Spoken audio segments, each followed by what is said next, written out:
தஞ்சை மாவட்டம் திருவையாறு சுற்றுவட்டார பகுதிகளில் சுமார் 1 மணி நேரம் வெளுத்து வாங்கிய கனமழையால் சாலைகளில் மழைநீர் பெருக்கெடுத்து ஓடியது. கூடுதல் விவரங்களை நம்முடைய செய்தியாளர் குருநாதனிடம் கேட்கலாம்.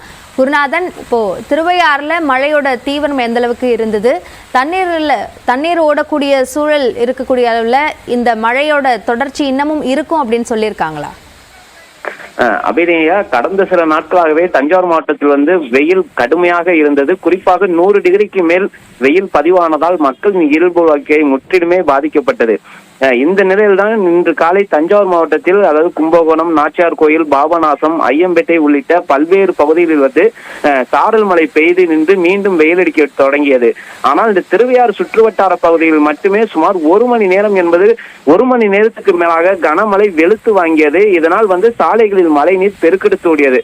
குறிப்பாக இந்த திருவையாறு சுற்றுவட்டார பகுதிகளில் விவசாயம் சார்ந்த பகுதி என்பதால் வாழை மற்றும் நெல் பயிர் அதிக அளவில் பயிரிடப்படும்.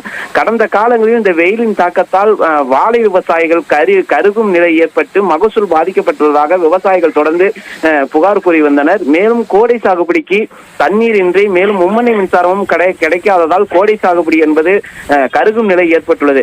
தற்போது இந்த 1 மணி நேரம் பெய்த மழையால் பயிர்களுக்கு தண்ணீர் கிடைத்து விட்டதாகவும், இந்த மழை என்பது தொடர்ந்து பெய்தால் கோடை சாகுபடிக்கு ஏற்ற தண்ணீர் கிடைத்துவிடும், கருகும் வாழை சாகுபடியும் காப்பாற்றி விடலாம் எனவும் விவசாயிகள் மகிழ்ச்சி தெரிவித்துள்ளனர்.